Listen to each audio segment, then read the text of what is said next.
अब तक आपने देखा, रानी मृणालिनी ने दरबार और महल के भीतर अपनी बेचैनी छिपाए रखी, पर एक जवान सैनिक अर्जुन की सीधी नजर और निर्भीक कर्मठता उसके मन में रुक गई।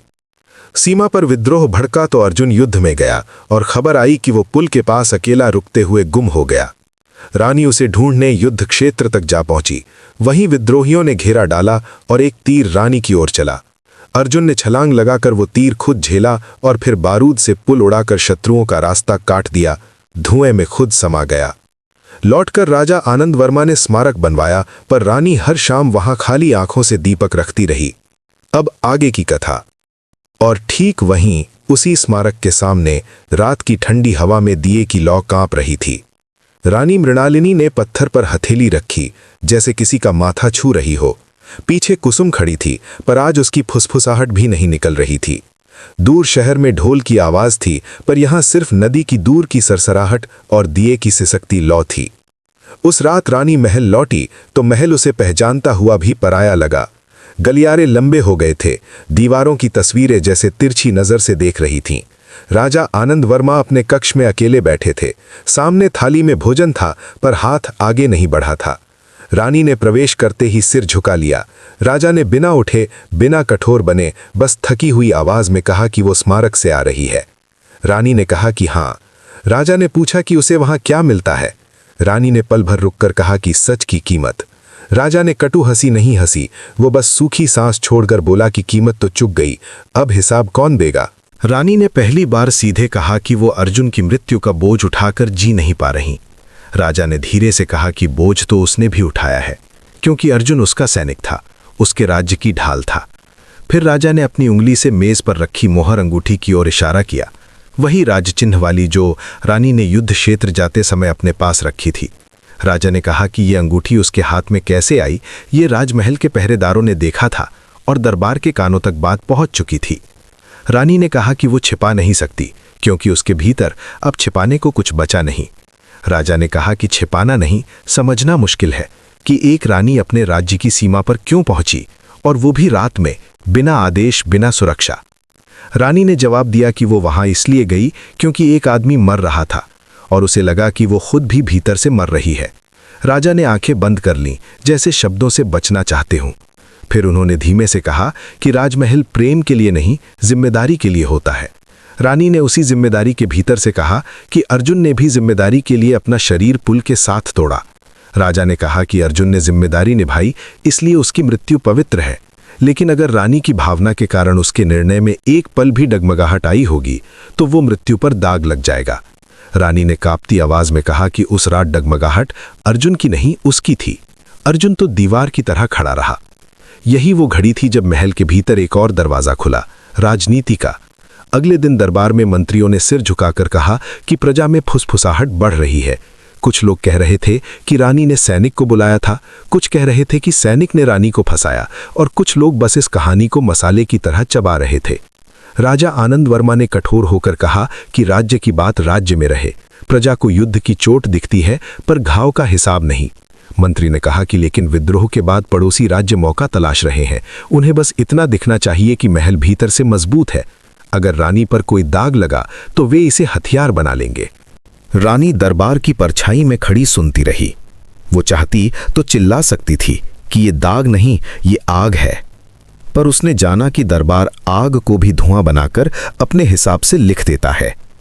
राजा ने घोषणा की कि अगले 7 दिन में शांति यज्ञ होगा, जिसमें रानी स्वयं महाकाल मंदिर में दीपदान करेगी और राज्य की शांति के लिए व्रत रखेगी।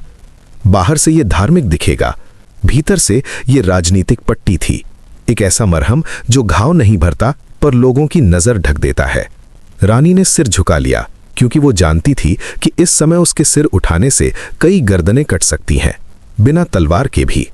पर कहानी के भीतर कहानी तब खुलती है जब शांति का दिखावा किया जाता है। उसी शाम महल के पुराने सैनिक कक्ष में एक अनजान आदमी आया।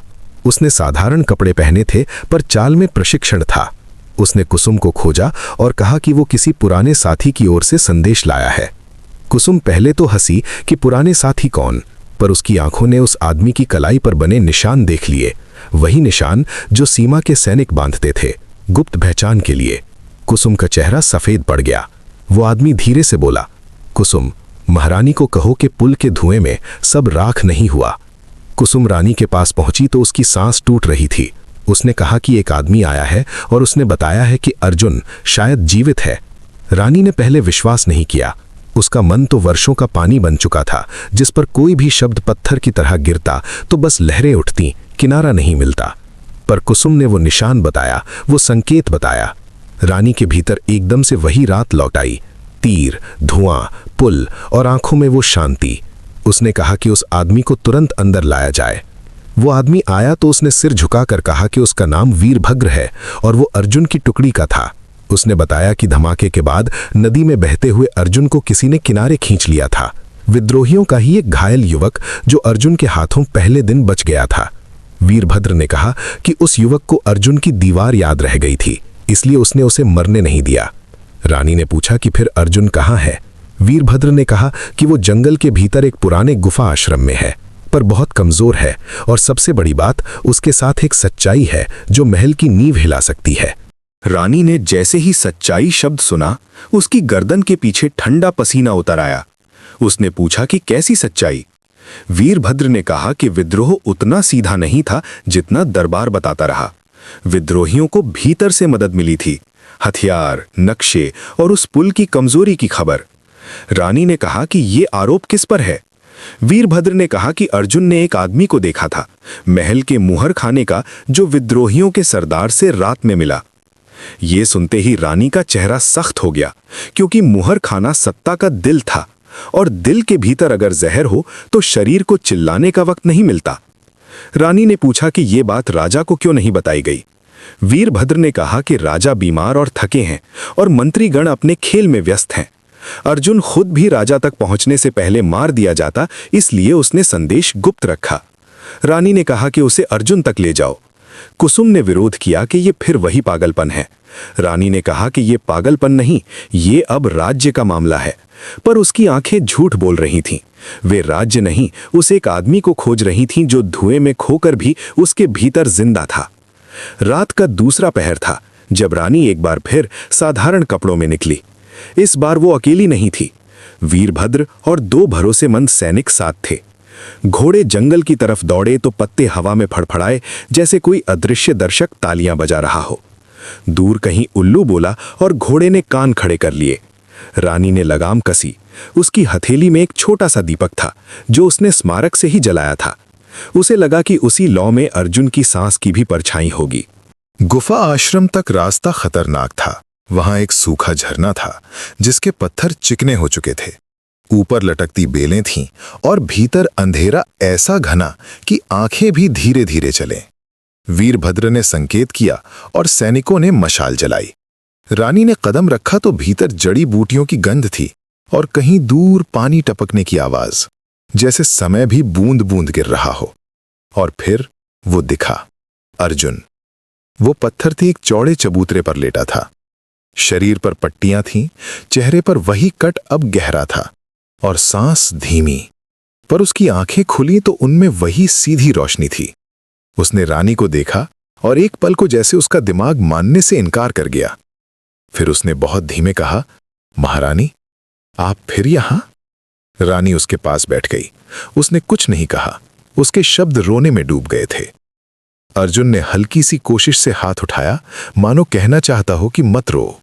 रानी ने उसी हाथ को थामकर कहा कि वो इस बार उसे छोड़कर नहीं जाएगी।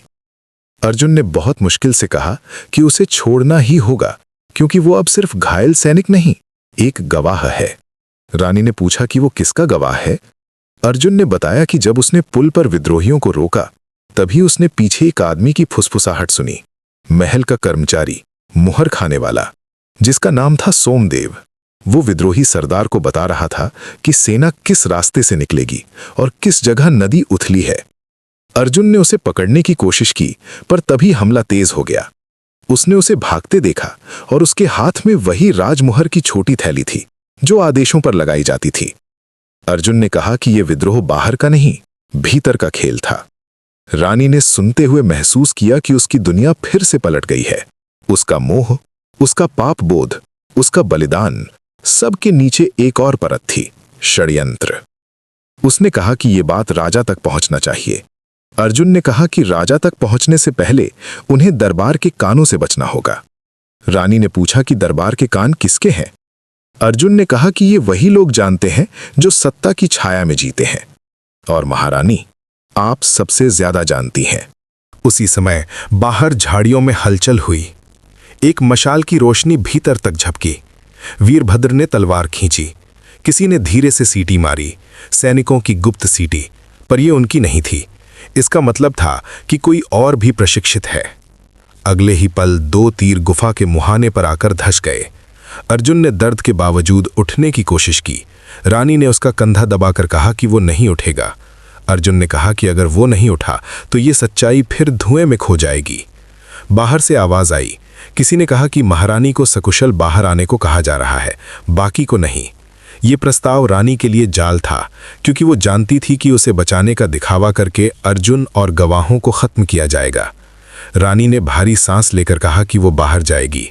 कुसुम वहां नहीं थी। इस बार रानी के निर्णय का बोझ सिर्फ उसके भीतर था।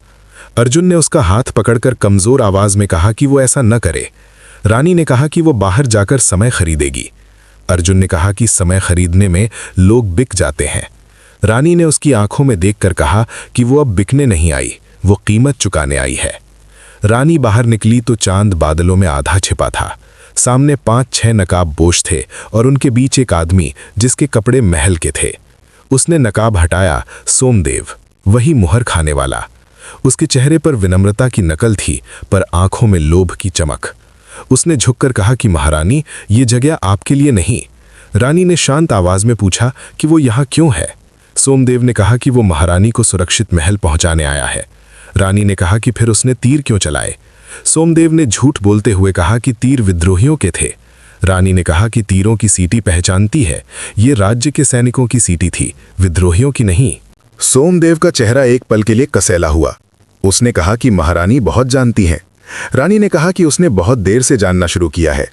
सोमदेव ने धीमे से कहा कि अगर महारानी चाहें तो वो सब भूल सकता है, सैनिक भी, पुल भी, धुआं भी।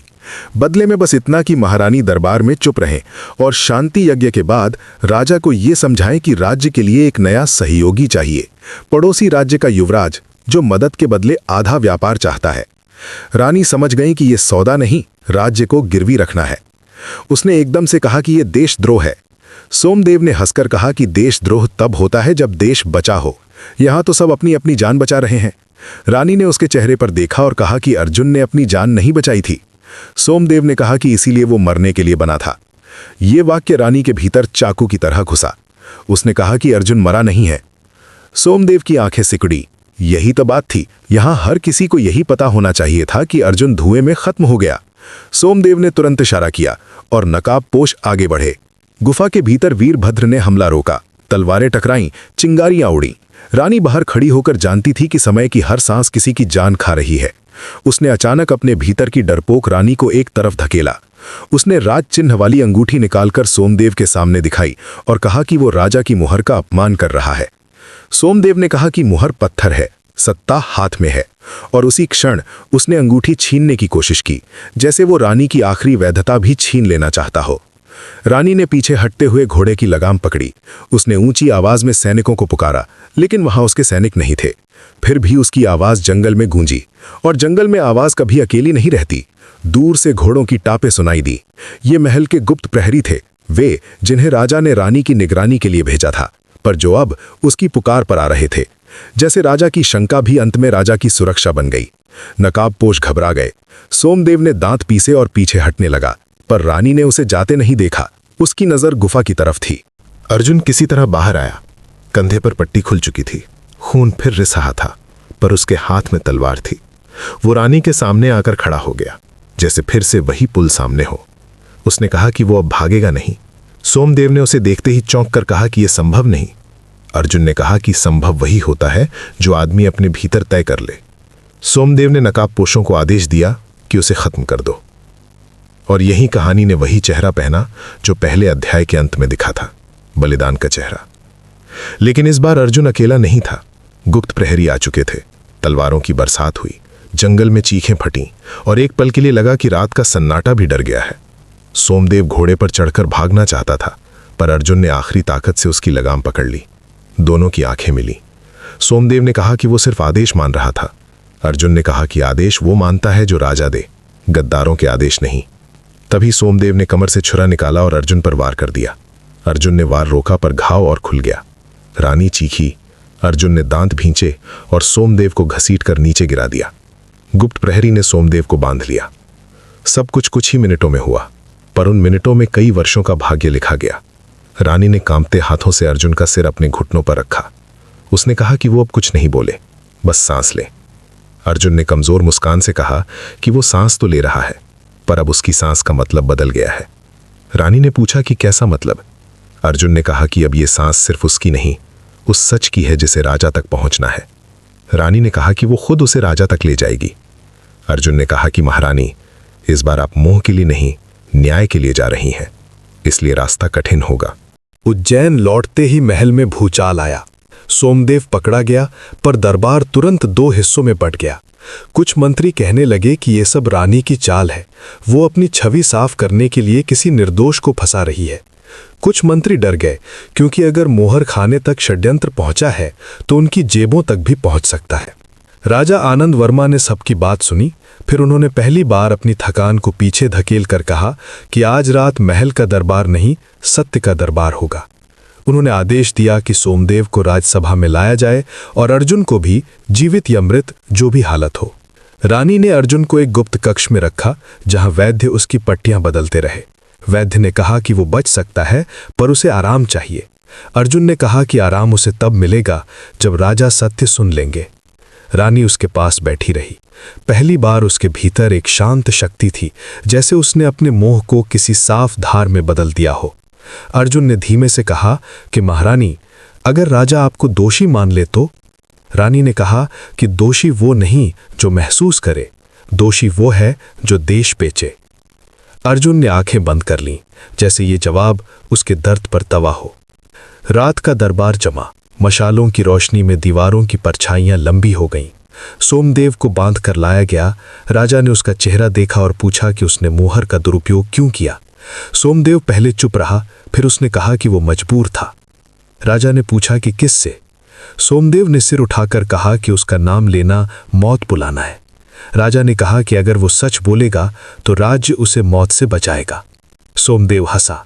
उसने कहा कि राज्य बचा ही कहाँ है महाराज, राज्य तो उन लोगों की मेज पर है जो आपकी बीमारी गिनते हैं और आपके उत्तराधिकारी का इंतजार करते हैं। ये वाक्य दरबार में खंजर की तरह गिरा। राजा के चेहरे का रंग बदल गया। मंत्री एक दूसरे को देखने लगे। रानी ने महसूस किया कि सोमदेव जानबूझकर आग फैला रहा है। तभी दरबार के बाहर से हलचल हुई। किसी ने सूचना दी कि पड़ोसी राज्य के दूत आ पहुंचे हैं बिना बुलाए, और वे कहते हैं कि उन्हें भीतर तुरंत प्रवेश चाहिए। राजा ने चौंक कर कहा कि इस वक्त? दूतों का आना संकेत था कि किसी ने बाहर खबर पहुंचा दी है कि महल भीतर से हिल रहा है। राजा ने दूतों को रोकने का आदेश दिया, पर दूतों के पीछे सैनिकों की भारी संख्या दिखी। ये सिर्फ संदेश नहीं था, दबाव था, और दबाव का समय वही होता है जब घर के भीतर फूट हो। राजा ने रानी की ओर देखा। रानी ने आगे बढ़कर कहा कि वो बाहर जाएगी और दूतों को शांत करेगी।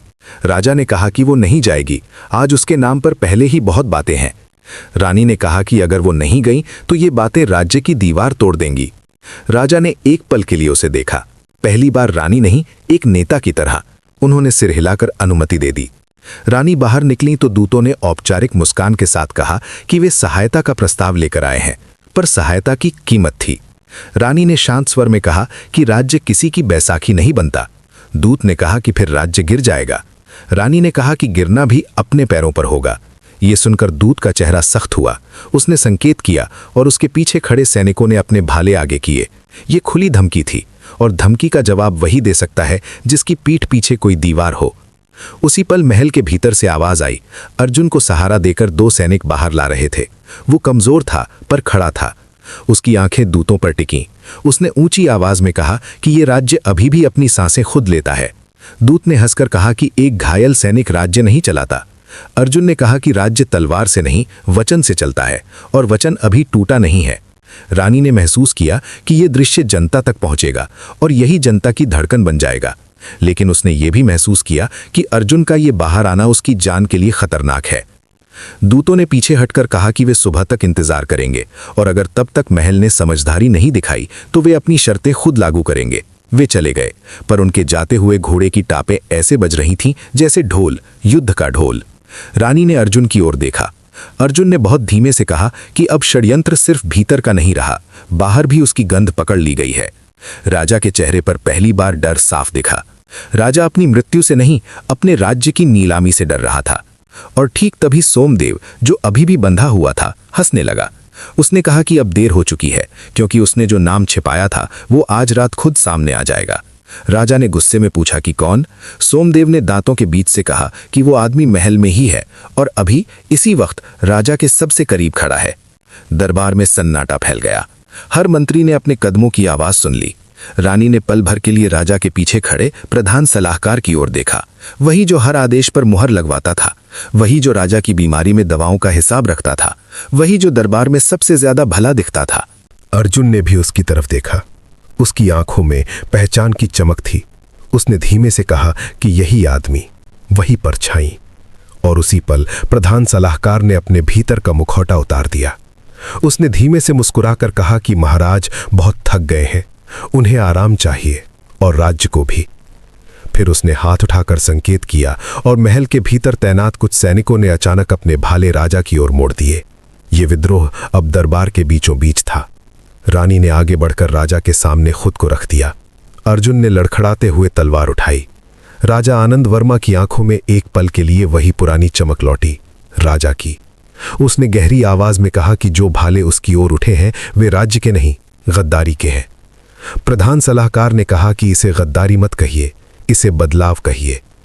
रानी ने कहा कि बदलाव जनता के साथ होता है, छल के साथ नहीं। प्रधान सलाहकार हंसा और बोला कि जनता को कहानी चाहिए, सच नहीं। फिर उसने अर्जुन की ओर देखकर कहा कि सैनिक को तो पहले ही धुएं में मर जाना चाहिए था। अर्जुन ने एक कदम आगे बढ़ाया, पर उसके घाव ने उसे खींच लिया। रानी ने उसे थामने की कोशिश की। प्रधान सलाहकार ने तलवार निकाली। महल की मशालें फड़फड़ाईं, जैसे हवा भी लड़ाई का पक्ष चुन रही हो। राजा ने चीखकर अपने वफादार प्रहरी बुलाए, पर आधे प्रहरी पहले ही बदल चुके थे। अब सवाल ये नहीं था कि कौन सही है, सवाल था कि किसकी तलवार तेज है और किसका वचन भारी। क्या रानी मृणालिनी राजा को बचा पाएगी या दरबार के बीचों बीच वो खुद फंस जाएगी? क्या अर्जुन अपने घावों के साथ फिर से ढाल बन पाएगा या इस बार उसका शरीर जवाब दे देगा? और प्रधान सलाहकार की असली चाल क्या है, राज्य हड़पना या राजा को ही मिटा देना? उत्तर मिलेगा तीसरे अध्याय में।